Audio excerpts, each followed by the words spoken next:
All time హైకి చేరిన బంగారం వెండి ధరలు క్రమంగా తగ్గుతూ వస్తున్నాయి. అంతర్జాతీయ పరిణామాలతో పుత్తడి ధర తగ్గుముఖం పడుతోంది. వెండి ధర కూడా యూటర్న్ తీసుకుంది. డాలర్ బలపడటంతో బంగారం వెండి ధరలు తగ్గుతూ వస్తున్నాయి. గోల్డ్ సిల్వర్ ధర తగ్గేందుకు ప్రధానంగా 4 కారణాలు ఉన్నాయంటున్న బులియన్ మార్కెట్ నిపుణులు ఫేస్ టు ఫేస్. గత కొన్ని రోజులుగా ఆకాశం హద్దుగా పెరిగిపోయిన బంగారం వెండి ధరలు ఇవాళ ఒక్కసారిగా పడిపోయాయి. అంతర్జాతీయంగా వచ్చిన పరిణామాలతో ఇవాళ ధర ప్రధానంగా చెప్తున్న పరిస్థితి ఉంది. అసలు ఈ ధరలు ఎందుకు పెరుగుతున్నాయి, అసలు ఎందుకు తగ్గుతున్నాయి అనే అంశంపై మాట్లాడడానికి మనతో బులియన్ మార్కెట్ నిపుణులు ప్రతాప్ గారు ఉన్నారు. సార్ నమస్తే సార్. ఇవాళ ప్రధానంగా చూసుకుంటే బంగారం ధరలు ఒక్కసారిగా పడిపోయిన పరిస్థితి ఉంది. అసలు పడిపోవడానికి ప్రధాన కారణం ఏంటి సార్? కెవిన్ వార్షన్ ఆయన్ని తీసుకొచ్చారు. ఈయన ఏంటంటే కొంచెం డాలర్ని కాస్త బలోపేతం చేసే సిద్ధాంతాలు లేకుంటే ప్రణాళికలు ఉన్న వ్యక్తిత్వం. సో దీంతో సడన్గా మార్కెట్లో ఈ మార్పు వల్ల డాలర్ మళ్ళీ బలపడుతుంది. సో యూఎస్ బాండ్ మార్కెట్ మళ్ళీ పుంజుకుంటుంది అని ఒక ఆలోచన వచ్చింది అందరికీ. దాంతో బంగారం మీద కొంచెం పెట్టుబడి తగ్గి దాని మీదకి దృష్టి మళ్ళింది అందరికీ. ఇది ఒక కారణం కింద చెప్పుకోవచ్చు.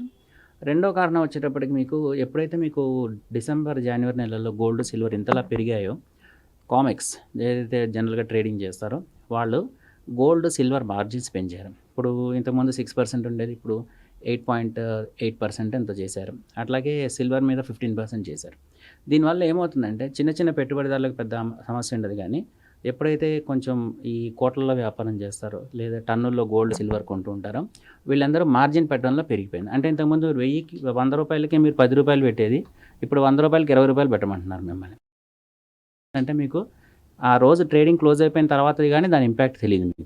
సో దీంతో మీకు సాయంత్రం పూట ఎప్పుడైతే మన స్టాక్ మార్కెట్ అయిపోతుందో దాని తర్వాత దీని పరిణామాలన్నీ జరుగుతున్నాయి. మీరు గమనించుంటే మొన్న రాత్రి ఈ పరిణామాలన్నీ బాగా జరిగి గోల్డ్ రేట్ పడిపోవడం జరిగింది. మూడో ప్రధాన కారణం కింద మనం చెప్పుకోవాల్సింది ఏంటంటే, అంటే ఇది నేను ప్రధానం అని చెప్పాను కానీ వన్ ఆఫ్ ద ఫ్యాక్టర్స్ కింద ఏంటంటే రష్యన్ సబర్ బ్యాంక్ అని ఒక బ్యాంక్ ఉంది. ఆ బ్యాంక్ని డీజీఎఫ్టీ వాళ్ళు ఇండియాలో గోల్డ్ ఇంపోర్ట్ చేసుకోవడానికి అలౌ చేశారు ఇప్పుడు మార్చి 26 వరకు కూడా. సో దీంతో ఏంటంటే మనకి గోల్డ్ సప్లై కొంచెం పెరిగే అవకాశం ఉంది. ఇప్పటిదాకా ఓన్లీ ఇండియన్ బ్యాంక్స్కి అలౌ చేశారు. ఇప్పుడు ఈ బ్యాంక్ కూడా ఇండియాలోకి వచ్చి వాళ్ళు గోల్డ్ సప్లై చేయొచ్చు. దాంతో ఇది పెద్ద పరిణామంగా మనం చెప్పుకోకర్లేదు, కానీ లోకల్గా మార్కెట్ వర్గాల్లో ఏంటంటే ఇప్పుడు ఫిజికల్గా గోల్డ్ సప్లై కొంచెం పెరుగుతుంది కాబట్టి కొంచెం ఆటోమేటిక్గా ఎప్పుడైతే సప్లై పెరుగుతుందో అప్పుడు డిమాండ్ తగ్గి ధర తగ్గే ప్రభావం ఉంటుందని ఈ కారణాలు ముఖ్యంగా మనం చెప్పుకోవచ్చు. ఈ గత 2-3 నెలల్లో జరిగిన మేజర్ పరిణామాలు. ఇది కాకుండా ఇంకొక చిన్న మార్పు కూడా ఏం జరిగిందంటే, యుక్రెయిన్ రష్యా మధ్య ఒక అగ్రిమెంట్ జరిగింది థ్యాంక్స్ టు ట్రంప్ గారు. ఏంటంటే ఒక రాబోయే వారం 10 రోజులు యుద్ధాన్ని ఆపేద్దాము, అక్కడ విపరీతమైన చలిగా ఉంది కాబట్టి ప్రజలు ఇబ్బంది పడుతున్నారు అని. సో యుద్ధం వల్ల ఎలా అయితే రేటు పెరుగుతుంది అనుకుంటామో, ఎప్పుడైతే యుద్ధ వాతావరణం తగ్గుతుందో లేదు అంతర్జాతీయంగా ఏదైతే పరిణామాలు జరుగుతాయో ఆ సూచికల మీద ఆధారపడే మనకి రేట్లు ఉంటాయి. సో ఎప్పుడైతే మీకు ఈ పాజిటివ్ ఫ్యాక్టర్స్ వచ్చాయో దాని ఇంపాక్ట్ కొద్దిగా బంగారం మీద పడింది, సిల్వర్ మీద పడింది. సో దాని ధరల మీద కొంచెం ప్రభావం కనపడింది. ప్రధానంగా ఈ బంగారం ధరలను ఎవరు నిర్ణయిస్తారు సార్? అసలు ఎందుకు పెరుగుతాయి, ఇట్లా సడన్లీ ఎందుకు తగ్గుతుంది? బంగారం ధరల్ని మనమే నిర్ణయిస్తామండి, ఎవరు నిర్ణయించరు. యాక్చువల్గా ఏంటంటే మీకు బంగారం మీరు 2గా వర్గీకరించాలి. ఒకటి వచ్చేసి ఫిజికల్ గోల్డ్, ఒకటి వచ్చేసి పేపర్ గోల్డ్. ఫిజికల్ గోల్డ్ ఎప్పుడు ఫిజికల్ గోల్డ్ అంతే ఉందండి. మీరు 100 ముక్కల కింద చేస్తే 100లో మేబీ 15 to 20% ఫిజికల్ గోల్డ్ ఉంటుంది. Balance 80% digital gold. Digital gold అంటే ఇన్సెన్స్ పేపర్ గోల్డ్ అంటారు. సో పేపర్ గోల్డ్ ఏంటంటే బేసిక్గా మీకు విపరీతంగా ట్రాన్సాక్షన్స్ చేసుకునే అవకాశం ఉంటుంది. ఫిజికల్ గోల్డ్ కొన్నారనుకోండి, మీరు బంగారం ఒక దగ్గర నుంచి ఒక దగ్గర మూవ్ చేయాలి. కానీ పేపర్ గోల్డ్లో సమస్య లేదు. మీరు పేపర్ గోల్డ్లో ఇన్వెస్ట్ చేస్తారు, మళ్ళీ అమ్ముతారు, మళ్ళీ ప్రాఫిట్ చేసుకుంటారు. సో మనీ మారుతుంది కానీ ఫిజికల్ గోల్డ్ మారదు. ఈ మార్కెటే మీకు చాలా వరకు ప్రభావం చూపిస్తుంది మార్కెట్లో. ఎందుకంటే ఫిజికల్ గోల్డ్ లేదు కాబట్టి అక్కడ మీరు 100 పెట్టుకుంటారు, నాకు 101కి అమ్ముతారు, నేను 101కి 102కి అమ్ముతాను. ఇక్కడ ఫిజికల్గా గోల్డ్ మూవ్ అవ్వదు, ఓన్లీ మనీ మూవ్ అవుతుంది. ఈ విధంగా మనం స్పెక్యులేషన్లో వెళ్ళి మనమే ఆ ధరల్ని బాగా పెంచాం. సో బేసిక్ ఫ్యాక్టర్ ఏంటి అంటే ఓన్లీ మీకు స్పాట్ ట్రేడింగ్లో రేట్లు పెరిగాయి కాబట్టి ఆటోమేటిక్గా బంగారం ధరలు పెరిగాయి. సార్ బంగారానికి తోడు వెండి కూడా బంగారానికి పోటీగా వెళ్ళి ఒకేసారిగా 3-4 లక్షలు దాటిన పరిస్థితి ఉంది. ఇప్పుడు సడన్లీ మళ్ళీ 3 లక్షల లోపు వచ్చిన పరిస్థితి ఉంది. దీనికి ప్రధాన కారణం అనమాట. ఇప్పుడు మీకు నేను చెప్పినట్టుగా ఇంతకుముందు బంగారం కొనలేని వాళ్ళు వెండి కొన్నారు.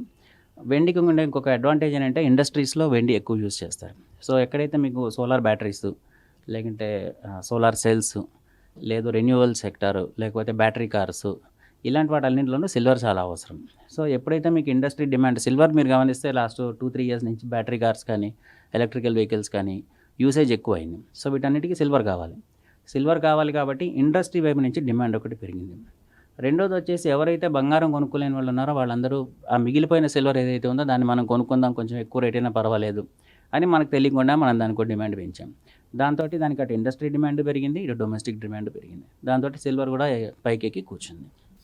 ప్రధానంగా చూస్తే ట్రంప్ ఎఫెక్ట్ బంగారంపై ఎలా ఉంటుంది సార్? ట్రంప్ ఏదైతే సుంకాలు అంటారు, ఇక దేశాలపైన అనిశ్చితి అనే కారణం గిట్ట చెప్పవచ్చు. ట్రంప్ ఎఫెక్ట్ ఎలా ఉండబోతుంది సార్? అసలు మీకు ట్రంప్ గారు కాలు పెట్టిన దగ్గర నుంచే బంగారం మీద ఎఫెక్ట్ వచ్చిందండి. సో ట్రంప్ ఏవైతే పాలసీస్ తీసుకుంటారో, because dollar is medium of exchange, ఎక్కడైనా కానీ యూనివర్సల్గా యాక్సెప్ట్ చేసేది అటు డాలర్ లేకపోతే ఇది బంగారం, ఇవి రెండే. సో ఎప్పుడైతే ట్రంప్ వచ్చి డెసిషన్స్ తీసుకోవడం మొదలెట్టారో, లైక్ వేరే కంట్రీస్ మీద టారిఫ్స్ వేస్తాను, లేదు సుంకాలు వేస్తాను, లేదు నాకు నా మాట వినకపోతే యుద్ధం చేస్తాను, ఇలాంటివన్నీ అనేటప్పటికీ ఏమైందంటే ఆ భయం ఏదైతే క్రియేట్ అయిందో మార్కెట్లో, ఆ భయంతో అందరూ ఏంటంటే రేపు పొద్దున మనకి అందుతుందో అందదో, రేపు పొద్దున మనం గోల్డ్ కొనుక్కొని పెట్టుకుంటే ఎప్పటికైనా దానికి వాల్యూ ఉంటుంది కాబట్టి దాన్ని మనం కొనుక్కొని పెట్టుకోవచ్చు, దాన్ని మనం దాచుకుంటే రేపు పొద్దున మనకి ఫ్యూచర్ సేఫ్, దాన్ని ఇంగ్లీష్లో సేఫ్ హ్యావెన్ అంటారు. సో ఆ ఉద్దేశంతో అందరూ గోల్డ్ మీద పడ్డారు, గోల్డ్ కొనుక్కొని దగ్గర పెట్టుకున్నారు.